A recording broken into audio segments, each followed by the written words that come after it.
Hello, everybody, and welcome to my top 10 games of 2023 ranked. Yes, that's right. 2023 has wrapped up about a month ago, but I was on hiatus. Didn't expect it to be as long as it was, but I was. But I'm back to the swing of things in terms of making content. So, the video I need to make before we get too far into 2024, is to look back at 2023 and rank the top 10 games that I played last year. Of course, this is a completely subjective list, so if you're angry about it, let me know in the comments below. Seriously, it helps with engagement, so I would really appreciate that if you did. But anyways, yes, top 10 games of 2023. The only criteria that I look to when it comes to games that I can include on a top 10 list of a specific year is if when I open the game, does it say 2023 in the credits? So that's my only criteria. That's all that matters. It could be a remaster, it could be a remake, it could be an expansion. As long as it says 2023 somewhere in the credits, it counts for that year.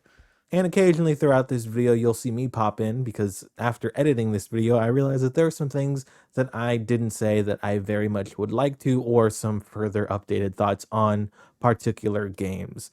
Of course, those new thoughts aren't going to affect the ranking because it's 2024 now, so I can't change anything about my experiences in 2023. So, without further ado, let me do the preamble before we get into the top 10.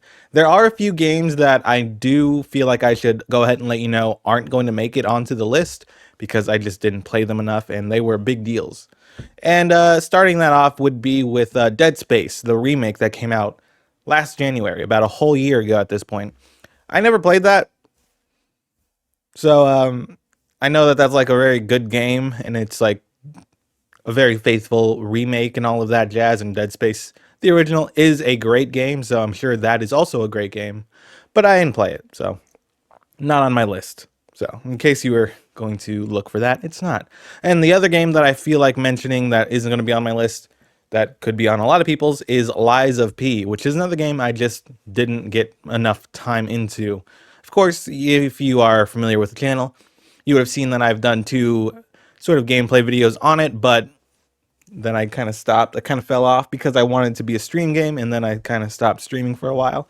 I'll get back to it at some point, but not at any time for it to count for my top 10 of 2023. Pretty good, though, what I have played. And before we get started, there is another thing I want to say before we get into the top 10. It's that this is grading all of these games, ranking all of these games based on my experience in 2023 with them. A game right now can age better. The number 3 spot could age better as a game than the number 2 spot, for example. So in 5 years' time, the number 3 game might be better than number 2, but as of right now, as of the experiences I had with these games in 2023, this is how I would rank them. So keep that in mind if, hypothetically speaking, in 10 years, I do a top 10 games of the past decade and they're different, because, flavors change over time. Games can age better than others. So I just want to make that statement before we get into it, because I also feel like a lot of people are going to call me crazy for certain ways that this list is ordered. So now, without further ado, let's get into the top 10 games of 2023 for me personally. And of course, hey, if you like this video, prove by hitting the like button, subscribe if you haven't, and if you really want to go the extra mile, support me on patreon.com/ABrownSpot so I can keep doing this more and more. I'd appreciate that very much. Number 10, Marvel's Spider-Man 2. I know. A lot of people very much love this game. It's a lot of people's game of the year for, as far as I know, based on the way everyone was, clamoring about it at the Game Awards this year, or this past year rather. But for me, it is a number 10. I know it made my top 10 list, but I feel like I need to justify why it's so low rather than how it made the top 10. Because obviously it made the top 10 because it's the sequel to Marvel Spider-Man 1, which was a fantastic game. And what Marvel Spider-Man 2 does is build off of that in every way imaginable. and improves on it in every place it could possibly improve. From the load times being non existent, from the gameplay being zippier than ever, faster than ever, the wingsuits being just a blast and a half to experience and play with, and just the web swinging has never felt better or faster. And then you can play as Miles Morales and Peter Parker. It's just a great time, okay? However, it's so low on my list. It still made the list, so that's a good thing in of itself. It's so low on the list though because at the end of the day, I don't honestly think that it is a better game than the first one. I feel like the story suffers from being a little bit too rushed because it is the same length as the first game, which that's not the problem. The problem with it being the same length as the first game is that we have two Spider-Men to deal with. So I feel like it should have had more time to develop both of them rather than being the same length and having, let's say, Miles get a little sideline there. You know what I mean? So I do feel like the story was a little bit rushed in some places, and overall, it was a great time. I enjoyed it very much, but it did leave me wanting more. And by the way, New Game Plus still isn't a thing yet. That's kind of crazy, right? It launched in Miles Morales, and it's crazy. The further I get away from that game, the more I kind of like, have a bad taste in my mouth from it. Because the more I try to think back on it, the game is built more so on moments rather than like actual substance, if you will. There are a lot of cool standout sequences in the game for sure. And that's part of the reason why it's on the list, because I enjoy Spider-Man and I enjoy all these Spider-Man villains, seeing them fleshed out in a new cool way. Seeing Kraven for the first time, me personally, that's the first time I've dealt with Kraven, which is great because I would have hated if the first time I've experienced Kraven was through the movie that's supposed to come out at some point. I don't know when. Who cares? Get it out of here. But it's very cool to experience Kraven in a very cool way, and Venom as well in just a big budget way that feels faithful to the characters rather than some things that you might have seen recently with them. I'm talking about Venom, the Venom movies. What was that? Why we keep making them? But yeah, that's my number 10. I do feel like it's a pretty good spot for it. I feel like a lot of people might have it higher, but at the end of the day, that's where I have it. I do wish the game had more though. There's only like 5 side quests. What was that about? And then I just wanted to add on to all of that really well spoken points, I'm sure, is that Yuri Lowenthal is my Peter Parker.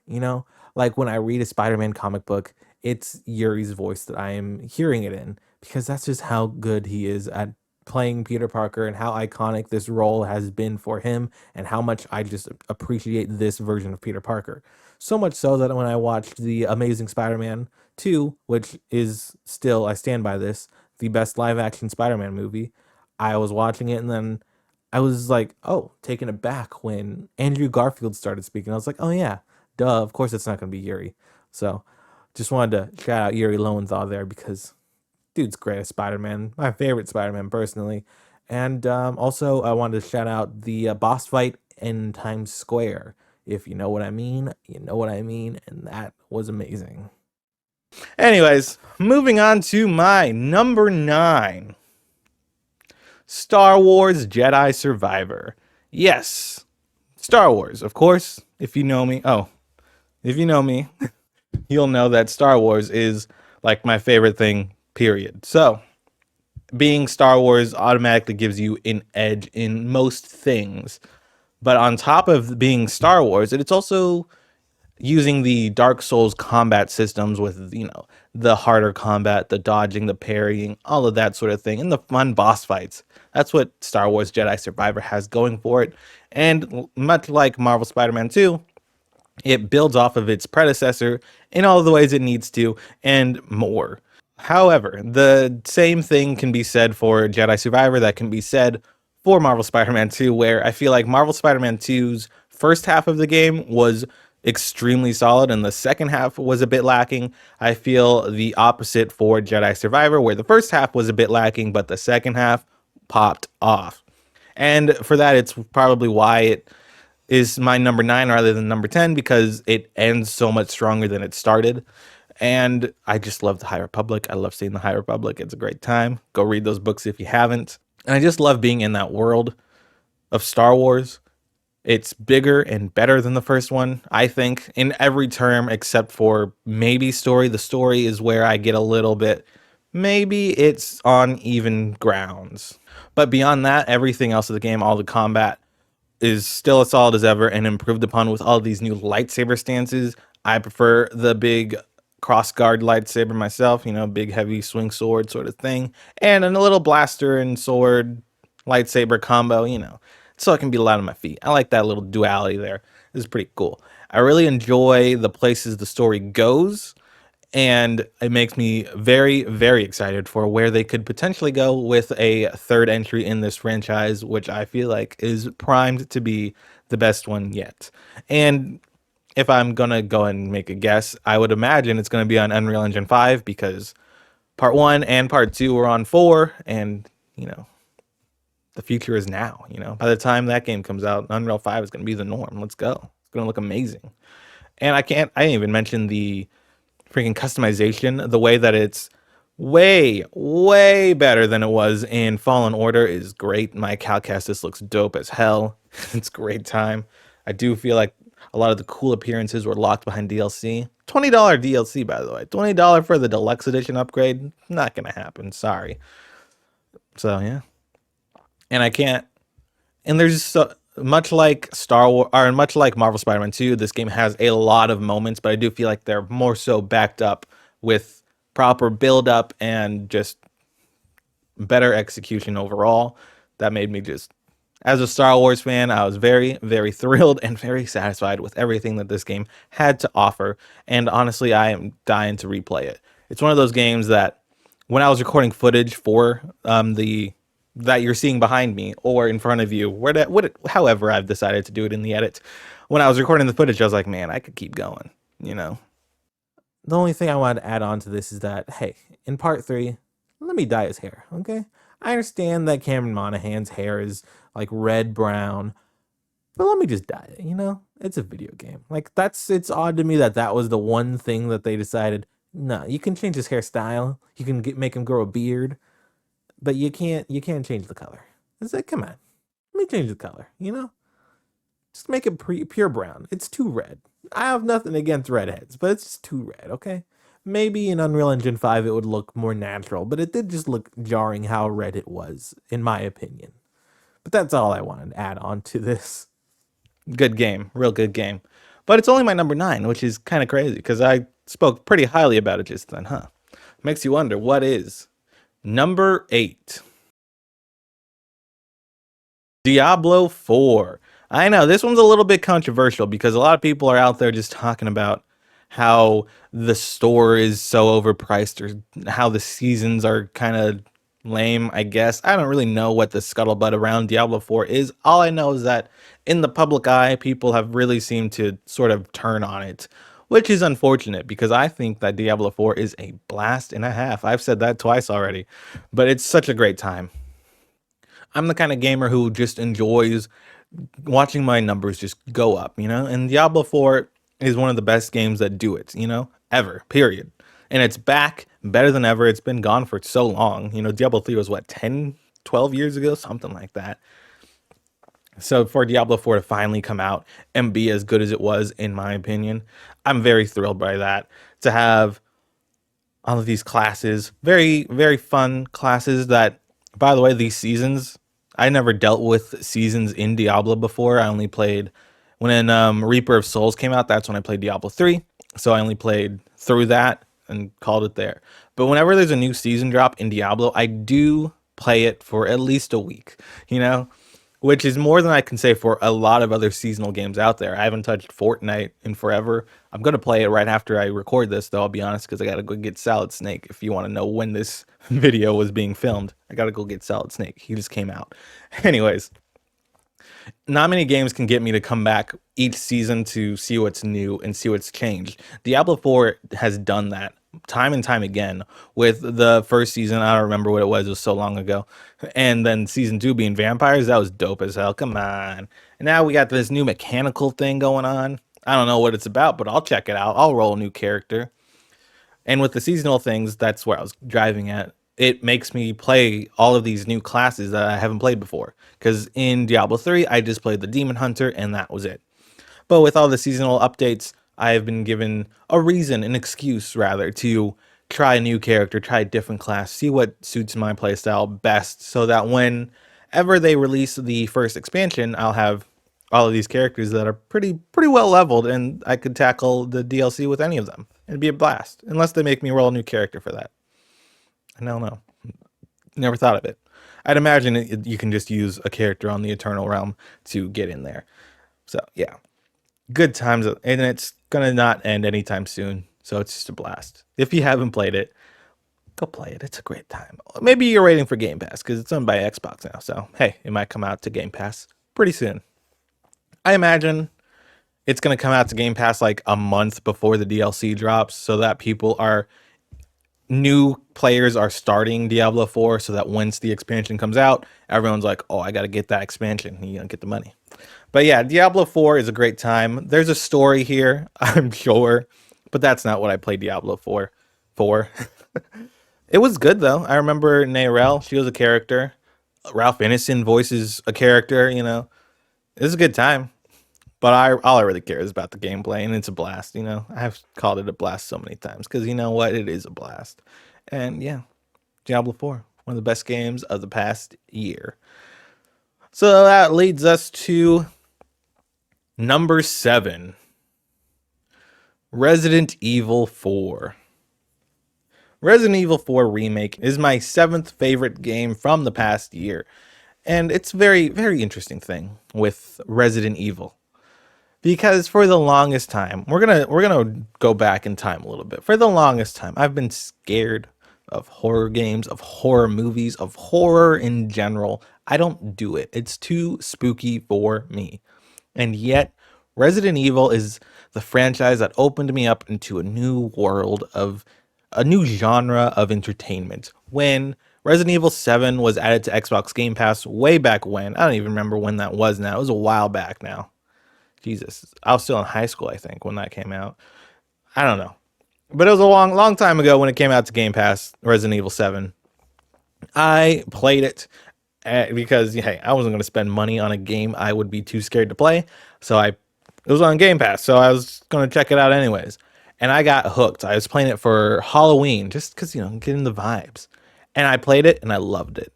And then that just put me onto the franchise as a whole. Where right after I finished Resident Evil 7, I was like, I got to get some more of that. Resident Evil 2 Remake, Resident Evil 3 Remake, Resident Evil Village, all of that jazz. I just played through all of them. Then I went back and I played through not one because that game's really old and could definitely go for a remake of that. Do a remake of Resident Evil 1. That'd be great. Played Resident Evil 2 or 3 Remake. I played 4, the original. 5, I didn't play because I like 5. 5 kind of sucked. I played 6. 6 was great, by the way. Really underrated. I don't know why people hate 6 so much. 6 was really good. It was like my 4th favorite. Anyways, I played through all of the Resident Evil games, including the original Resident Evil 4, which was like my top 3 of my favorite Resident Evil games. So to fast forward to 2023 to be treated to a remake of that game, which a lot of people were like, doesn't need a remake. It seems a little soon because, it's already the third person behind the shoulder and that's all the remake is. Yada, yada, yada. Hey, it was amazing, okay? I remember playing it, of course. There are a lot of moments I remember doing in the 2005 version. Whenever I played that, I don't remember when I played that. But playing playing the remake, it felt new, which of course is what it was doing, the whole purpose of it. It felt like so much more than it was, which I know is probably going to ruffle some feathers because a lot of people are just diehards for the original rather than the remake. But I very much enjoyed everything the remake had to offer. Things I forgot about, they were just done better. I'd imagine, like anything that I might have forgotten about, Resident Evil 4 remake did so much better because I actually remember it now. Is it just fresher in my head? Maybe. And it's also a lot scarier than I thought it was going to be because, like I said, I played through all of those Resident Evil games and, they're fine. There's some scary moments. But Resident Evil 4 Remake has some terrifying moments with some just glowing-eyed creatures. I don't want to do any spoilers, but the lights are out and there's some creatures with some glowing eyes. And I just paused the game and went, No, no, thank you. And I put it down for a minute and I came back to it, of course. I finished the game. Well, come on. And it does a lot of things I don't remember doing in the original, which I can't really go into spoiler territory for, but a lot of things that made the game scarier and made the game just so good. And come on, that RE engine looks so good. It's phenomenal.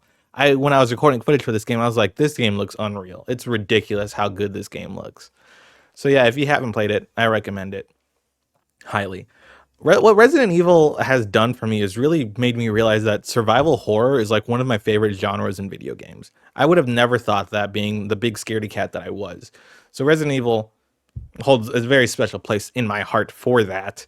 So yeah, And also, Ada Wong is in this video game, so honestly, putting it at number 7 is a little bit too low. So it should probably go up. But it's crazy that I said all of those things and it's only number 7. That's kind of crazy, right? Wow. Maybe it should be higher. Nah, it's gonna stay 7.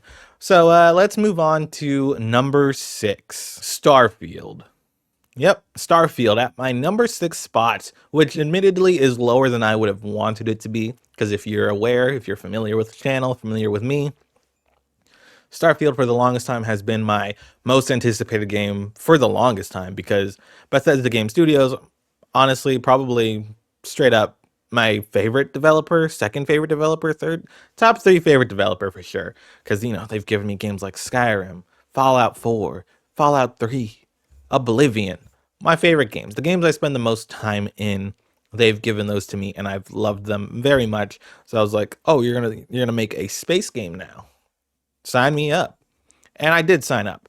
And I very much enjoyed it. Okay, I haven't finished it yet because it's just that massive. I know. Okay, it's a big game. It's a big game, and I've heard what the ending has in store for you. And it's not necessarily something I'm rushing out to go do. But everything that I have done in the game, I've enjoyed so far. The main story has been very exciting, very thrilling, a lot of fun, a little bit underwhelming in terms of what you're actually going out to go do, but the moment to moment, like story beat to story beat, is fun, good time, and very, very good. And then you have all of the faction side quests, the UC Vanguard quest line. If you haven't done that, I highly recommend that. That is such a good one. Oh my god, if every faction side quest was that good, this game would be like top 3. But no, they're not all that good. The there's a criminal one, not a criminal one, the espionage one, which is fine so far. I haven't finished that one either.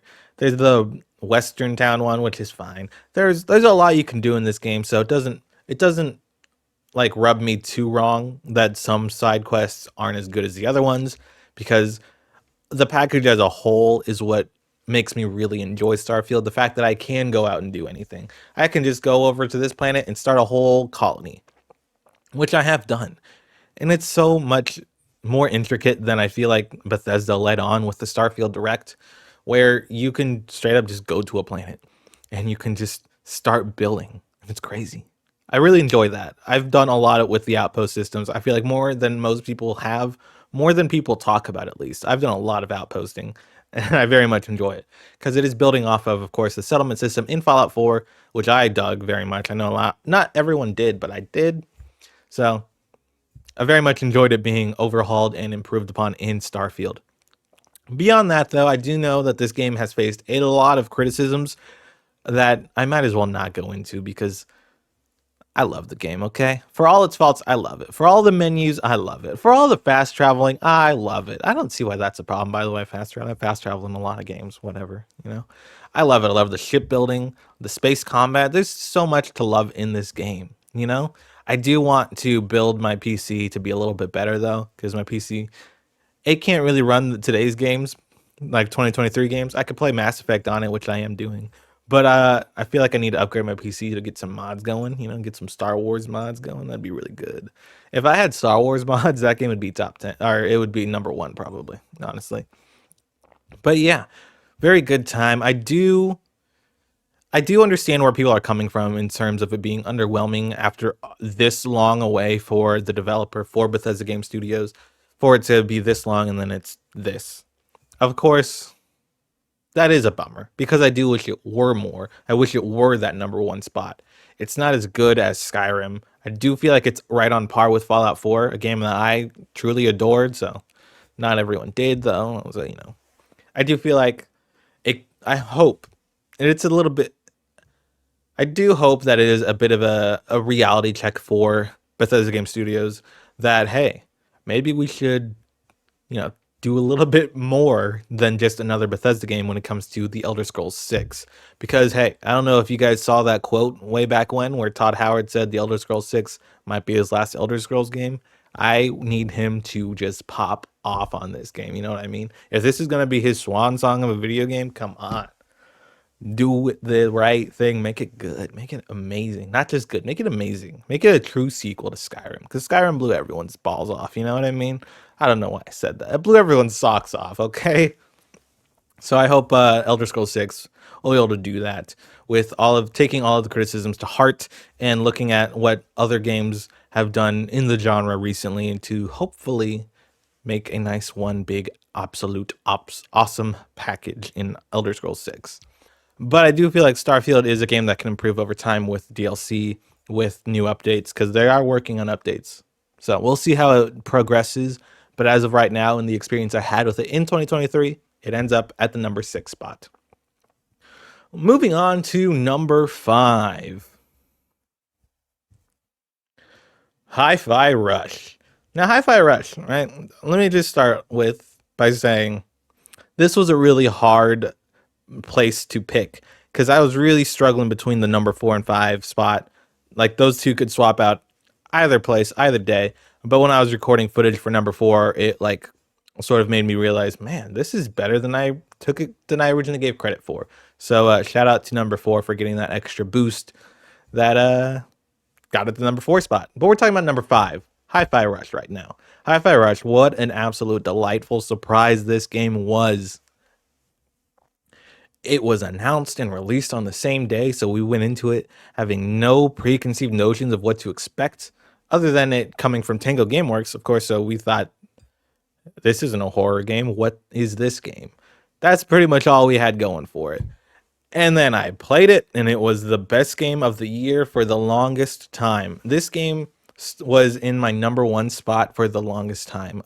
I mean, you can see on the list, or you'll be able to see on the list when I talk about the games in front of it, how long it was on the number 1 spot when you see the release order, the release scheduling of all of these other games. Anyways, this was the best game of the year for a long time because it just does everything it achieves. It does everything it strives to do so well. From the characters, these characters are so fun. I love all of them so much, and I want to see all of them more and more. Give me Hi-Fi Rush 2, Hi-Fi Rush spin-offs, everything. Hi-Fi Rush Cinematic Universe, animated shows, all of it. Is there merchandise for Hi-Fi Rush as well, by the way? I haven't looked. I need to look into that because I need some. I need something, okay? I need something just to show people how much I love this game because it is just a blast, okay? It's the most fun you can have playing a game, I feel like. Because if you're anything like me, you watch a lot of Edgar Wright movies. You watch the Baby Drivers, the Scott Pilgrims, and you're just like, man, music and what's happening on screen go hand in hand in such a beautiful way in those movies. So to have that in a video game experience, it's just like, man, this is great. It's just so good.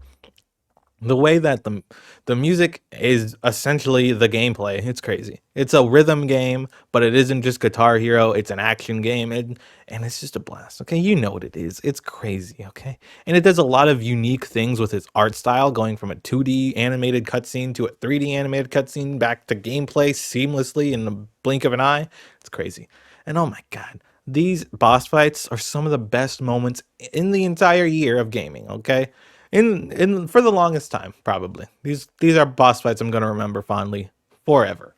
So it makes me very excited to think about what they could possibly do with a Hi-Fi Rush sequel, building off of this and all of that. Oh my god. It's just a great time, okay? And it really respects your time as well. It's nice and quick, not too overly long, not too short. It's just the perfect amount of space in there to develop all these characters thoroughly and just have a great time. It's just so fun.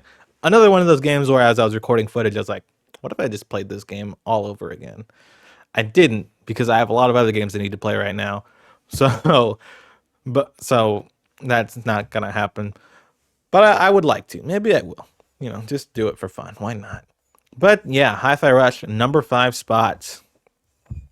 There's a lot more I could say about it, I'm sure, but nothing's coming to my mind right now. So we're just gonna keep it rolling with number 4, Baldur's Gate 3.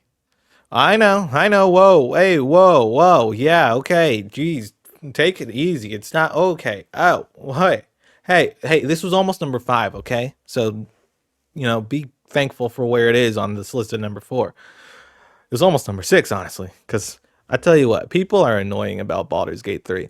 Okay, I know it's number 4 on my list, so I obviously like the game a lot. But look, can we kill out about Baldur's Gate 3? Everyone's acting like it's the best game ever made. It changed everything for video games forever and all that. It didn't, okay? It didn't do any of that. It's not a unique game in any sense. The only unique thing about it is the dice roll, okay? All right. And of course, it's in the Dungeons and Dragons universe. Okay, it's not the best game ever made. It's the number 4th game of 2023. Um, but yeah, I'm starting off with it talking pretty badly about it just because it's so annoying. Okay, I'm gonna be real with you. Everyone's just acting like it's the best game ever. It doesn't do anything new. It doesn't do anything unique. It's Dragon Age, but modern. That's all I feel when I play this game. People are like, "Oh my god, it's never been done before." I'm like, "Did you guys play Dragon Age back in the day?" That's all I feel. It feels like it's Dragon Age made today, and that's why I love it so much because I love Dragon Age, and Baldur's Gate 3 is just modernizing that in all of the best ways. What Baldur's Gate 3 does better than every other RPG that I feel like this is what people are talking about, but they don't say that when they say that it's the best game ever made and better than everything else and game changer. It's that it actively takes account of every choice you've made, not in the same way as like option A, option B, option C in a lot of other RPGs. It's option A through Z in Baldur's Gate 3. That was really cool. That rhymed. So, jot that down. And there are multiple variations upon that. Where, like, for example, when I was recording footage for this video for Baldur's Gate 3, that's why I ended up bumping it up to the number 4 spot rather than the number 5 spot, because when I was starting a new character, because all the footage is from early game stuff, I played a different character class, a different character race than my actual main character, and the conversations were different in ways that I just was like, well, that's pretty cool that these slight variations change the dialogue that much, or at all rather, because in a lot of RPGs they just would be like, and there's the same dialogue because it's the same character and the same blah blah blah. But no, Baldur's Gate 3 takes into account every single choice you make from the character creation screen all the way to the end of the game, which I very much applaud them for doing and taking all of that extra time into doing that. But hey, I mean, come on. Other games have done things like this. It's just, this is the first game to do it in the modern era. That's what the big change is. That's the big change, I feel like, where it might not be the prettiest game, it might not be the most fun to play game, but it is the most in-depth game an RPG has ever been in that sense. That's what this game changes from all the other games, all the other RPGs out there, where all of your choices truly do matter. Because for the longest time, you think back on all the other RPGs you've played where you're faced with option A, option B, and then you're like, oh man, this is a big deal. But it's very rarely a big deal. It's usually just good or bad. Baldur's Gate 3 is everything in between. Like I said, A through Z. So yeah, I haven't finished this game yet because it's a long ass video game. I'm about 46 hours in, I think is what my recent save file says, 47 maybe. And I still feel like I have a lot to go. It was actually, it's number 4 now. At one point it was number 3 on this list, but I have Act 3, I feel like, of the game, I feel sort of drops the ball slightly. Not in any capacity that, drops it off the list entirely, but I did have to knock it down a slot once I played once I started Act 3, and I was like, things are a little bit more limited here than they were in Act 1 and 2. Of course, it did end up even lower because it was at number 5 before I played it before I started to get some more footage and but yeah, it overall ended up at number 4, which I feel like is a very respectable spot for this game. I know a lot of people also want to talk about the combat, how it's a turn-based sort of thing. I didn't really feel like it was a boring kind of turn-based thing, which is another interesting thing about this game. People always refer to it as turn-based combat, which yeah, technically it is exactly that, turn-based combat, but it's not like the boring kind where I hit you, you hit me, I hit you, you hit me, I hit you, I win. That combat, that's the kind of combat I don't like. Except for in Persona, I've been playing Persona 4 Golden for the first time. Pretty good. I like that game so far. Anyways, it's more like XCOM where you can move your people across the map, and that's a lot more engaging than just being I hit you, you hit me, I win, that sort of thing. But yeah, I very much enjoy it because it's very tactical. It makes me feel smart when I achieve things, and it's just a good time. And also, Shadowheart is in this video game. So honestly, maybe I do understand what people are talking about when they say it's the best game ever, game that changed everything. Maybe it should be my number one, but But yeah, that was number 4. Let's move on to number 3. Cyberpunk 2077 Phantom Liberty. Well, I know. Oh, okay. Hey, I know. Okay. I know. I understand. I understand it's an expansion and not a full title release, but that doesn't matter to me. You know why? Because it's the first time I've played Cyberpunk because I waited because everyone's like, "Oh man, Cyberpunk 2027, Cyberpunk 2077 at launch, not good. Wait, ooh, need some patches, need some fixes." I waited. I waited and I waited. 2.0 released earlier this year. I waited still. Then Phantom Liberty came out, and then I jumped in for the first time and I was blown away, okay?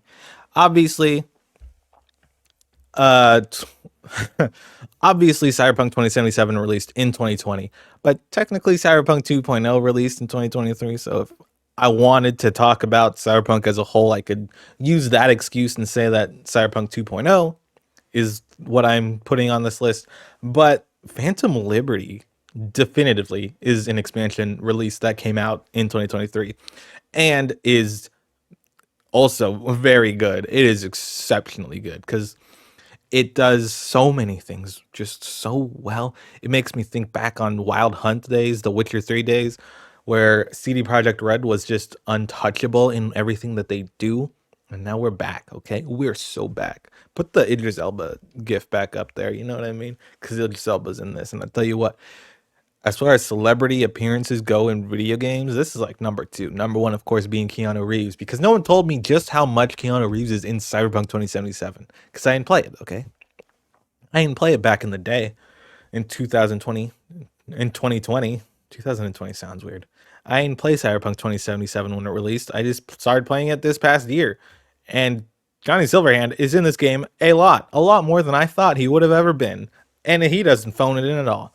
It's crazy, okay? It's just so good. Everything, okay, I'm going to specifically talk about Phantom Liberty because I know there's going to be a sector of people who are like, Cyberpunk came out in 2020. Don't talk about Cyberpunk, just talk about Phantom Liberty. So I'll do that, okay? But these things applied to both Phantom Liberty and just the base game because underneath all of those bugs and fixes that it needed to have, this game was still solid as hell, okay? The writing in this game is ridiculously good. It's the kind of writing where I'm just like, man, I'm getting lost in it, you know? I'm just like, because it's all in first person, a thing that I thought I would have had an issue with, but the first person of it all makes it so much more immersive. I know, that's the whole thing, and it just is so much more engaging than I thought it would have been, which I should have assumed because they made The Witcher 3, but everyone just was so down on Cyberpunk 2077 that I didn't know what to expect from Phantom Liberty, and Phantom Liberty delivers so hard. In a lot of ways, it's Mission Impossible, and it's just a blast. Okay, Mission Impossible is great. Cyberpunk is great. Put those two together, you get Phantom Liberty. But I don't want to talk too much about the writing, but it's very good because, of course, spoiler territory would be there if I kept talking about the story. It's a great time. Great time. Very, very good stuff, though. It's so good. It's the kind of stuff that makes you question everything you're doing. Anyways, but we can talk about the gameplay in a lot more capacity, which, hey, also works for the base game. It's a great time. I am playing like a hacker sort of Blade Runner sort of build, and it's a blast. It's so good. I'm just popping heads. like literally popping heads, making people blow themselves away. It's a great game, okay? You can just hack people and literally make them end their own lives. It's crazy. Or you can make them blind and then pop them in the head with a gun. My revolver is so strong that I can do that. I can throw my grenade out and then throw the grenade or shoot the grenade in the air. It's a great time. I can hack people to make them fight other people. It's crazy, other things you can do. It's amazing. Because I didn't expect all of this from this game, okay? I'll be honest with you. I didn't expect any of this. I heard a lot of people say something to the effect of, oh, it's GTA in first person. I don't get that at all. I get Deus Ex vibes from this game so hard that it's so good. I can sneak through this mission, or I can go guns blazing. I can hack everyone, stealthily hack. I can hack that turd over there. I'll tell you what, this is something that I actually did. I can hack that camera to see that explosive device, distract people, attract people to that explosive device, and blow everyone up. It's great. Or I can go into that camera, then hack into the turret and shoot everyone down. It's just such a great game, okay? I just love it so much, okay? Anything else I need to talk about in terms of Cyberpunk 2077, Phantom Liberty? I don't think so. It's great. I can't wait to see what they do next. It's a real shame that they took this long to get Cyberpunk in a great place it's because now everyone loves it and that's it. There's no more further expansions coming to the game. This is all there is, and that's a little sad. But they are going to be making a new one, so that's going to be fun on Unreal Engine 5 as well, which I do question because they make the game run so well and it looks gorgeous. Oh my god, I haven't even talked about the graphics for like any of these games. Actually, I did. I talked about Baldur's Gate not looking the prettiest, and I talked about Resident Evil 4 looking unreal. But Phantom Liberty, Cyberpunk as a whole, I guess, looks ridiculous. All of the screenshots I've taken look amazing, amazing. And I just worry that switching to a new engine for the next game in the Cyberpunk franchise could make you end up losing some of that the special look that Cyberpunk has to it. But, Unreal Engine 5 does look phenomenal as well. So I am very much looking forward to whatever CD Projekt Red has in store for us in the Cyberpunk universe. I just hope I can see my character sometimes. That's my one gripe, that I spent all this time making my V look amazing, looking cool as hell, and then I don't ever see her. Like at least in like how Fallout 4 does it, you can play it in first person, and then when you're in dialogue, it shows your person. Like that'd be pretty cool. I'd like that. I'd like what do you call it? Actual cinematography laid out cutscenes instead of just I'm looking at you. Like I want some shot by shot sort of things. What do you call it? The ones with the timeline. What's it called? What do you call it? There's a name for it. Shot composition. Shot list. I don't know. Let me know in the comments below if you know what I'm talking about. But I like good cinematography in movies, and it'd be cool. The cyberpunk aesthetic with good cinematography. Go watch Blade Runner. You know what I mean? Imagine that in a video game. And what I wanted to add, the pretty much the biggest reason I had to go back and do these little inserts is because of Cyberpunk 2077, Phantom Liberty, specifically Phantom Liberty. Since I recorded the original top 10 video, since then I have finished Phantom Liberty, not the epilogue though. I got to go back and do that. And upon finishing Phantom Liberty, I was met with an emotion, a feeling that a video game has never elicited from me ever, quite honestly. And that was just a sense of emptiness. And I can't go into any details as to why I felt that, but it was just so unique of an experience to me that Phantom Liberty, honestly, Cyberpunk 2077 as a whole, might be one of my favorite games ever made. So I know the example I gave at the top of this was, hypothetically speaking, the number 3 spot could age better than the number 2 spot. Maybe that's true because, man, at this rate, if I keep playing more Cyberpunk, I check out other alternative endings, play other builds and all of that, this could end up being one of my favorite games of all time, quite honestly. So if I were to do a top 10 games of the generation sort of thing, this could very well end up being number 1, even though it's not number 1 on the year of 2023. So I just need to say that, wow, I am just blown away by the experience I had with Phantom Liberty. So yeah, and it only, like, honestly, if I had rolled credits on Phantom Liberty in 2023, it could have been number one. I don't know. There's a lot to think about there. A lot to think about. But like I said, this whole list is based off of the experiences I had with these games in 2023. So I'm not going to go back and change anything like that. But yeah, I can't say enough good things about Cyberpunk 2077, but I did look at how long this video is running, and I'm like, I need to wrap it up fast. So we're going to continue on with my number 2. The Legend of Zelda Tears of the Kingdom. I know. This is where things get a little controversial. And this is why I said at the top, hey, these games are being ranked against my experiences with them in 2023. In 5 years, The Legend of Zelda Tears of the Kingdom could age better than whatever I have at number 1. So maybe I think in 5 years, maybe I think that this list is out of date and I need to tweak it. Things like that. That's why I said that at the top, because The Legend of Zelda Tears of the Kingdom is truly a one of a kind special sort of game. Maybe two of a kind of game because Breath of the Wild also happened. But even that, I don't know if I'd call them the same. Pretty big difference between these two games. What can I say? Well, like, what can I possibly say that hasn't already been said? It's honestly, I've been playing Zelda since Ocarina of Time. If I were to think back on my history with video games, Legend of Zelda Ocarina of Time is probably the earliest game that I actually remember playing in terms of like actually playing through. One of the earliest games. Metal Gear Solid 2 is probably the first game I actually like beat, but that's besides the point. Or Ocarina of Time was one of the earliest games I remember actually playing and loving. So seeing the franchise go from that to here, it's been truly just an astonishing feat to witness. That sounded so dramatic, I know. But The Legend of Zelda Tears of the Kingdom very well may be the series' best game. Is that a controversial statement? I don't know. I really don't know what people think about Zelda as a whole. All I know is that people like Breath of the Wild and people like Tears of the Kingdom. Zelda before that was kind of underground, which is really weird to think about because I always thought it was like the biggest thing next to Mario, of course. Maybe it is, but it definitely is now. Maybe there's just a much wider gap back then, but now it's kind of close.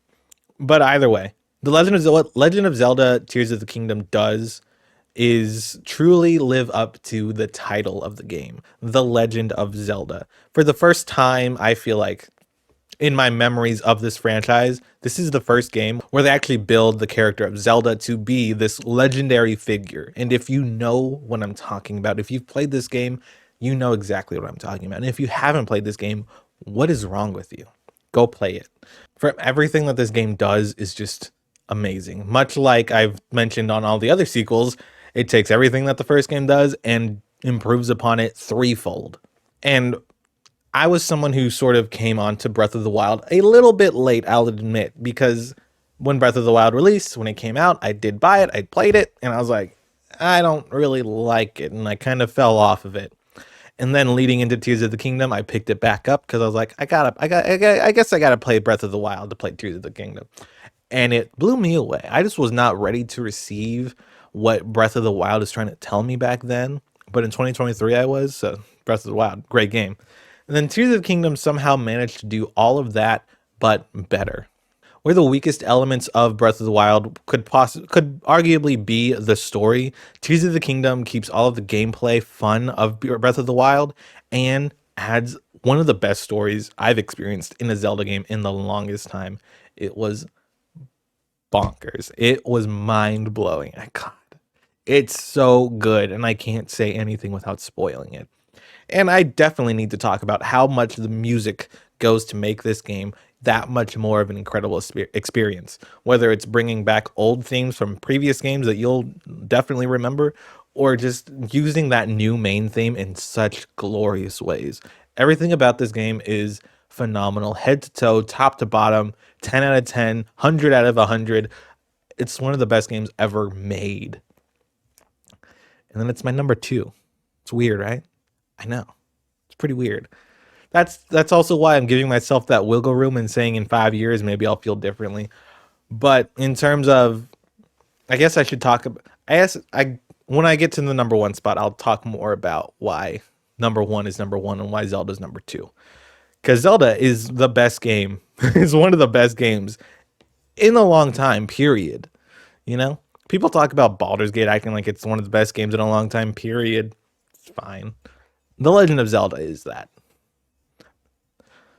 But yeah, like I said, The Legend of Zelda Tears of the Kingdom, there's not much I can say that you don't already know about this game being absolutely phenomenal, from the creations you can make, from just everything you can do. It's crazy. Okay. And it's Zelda. Come on.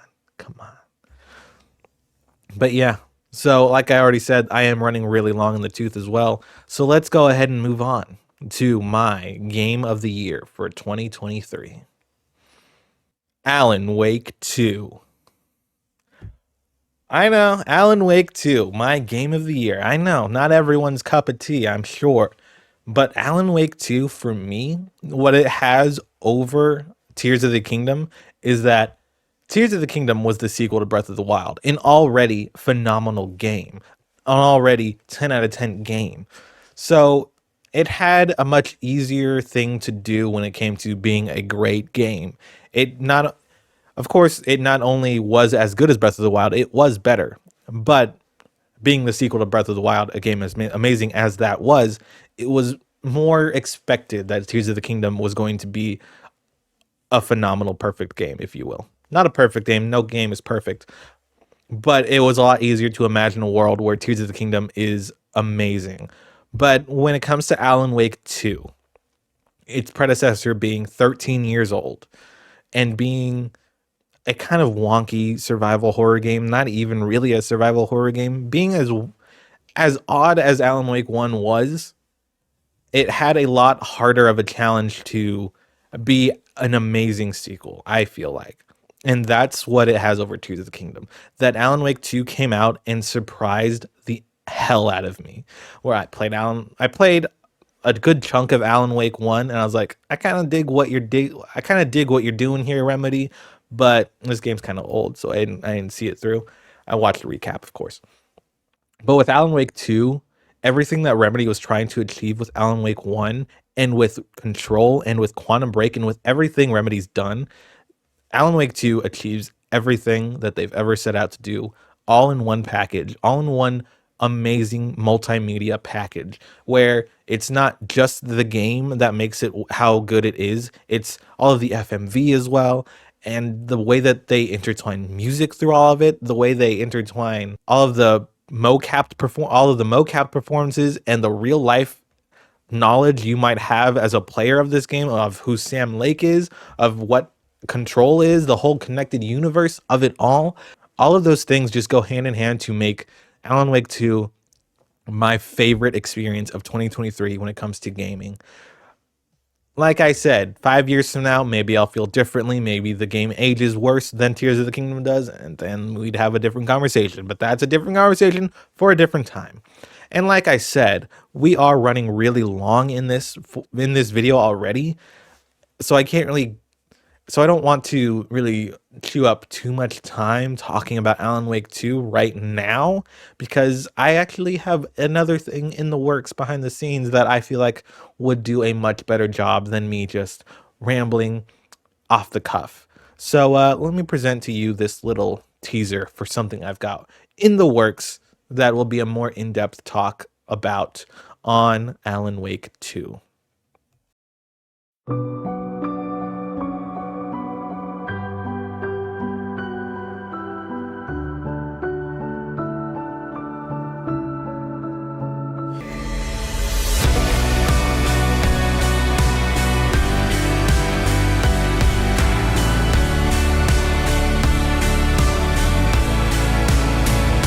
Blinding lights, burning eyes.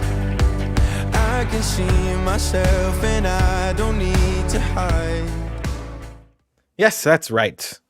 One of these days, sometime in 2024, I will be releasing a video essay that is completely based entirely on Alan Wake 2, where I can talk all about why it's my game of the year for 2023 and in a more fleshed out capacity than, like I said, just talking into a mic.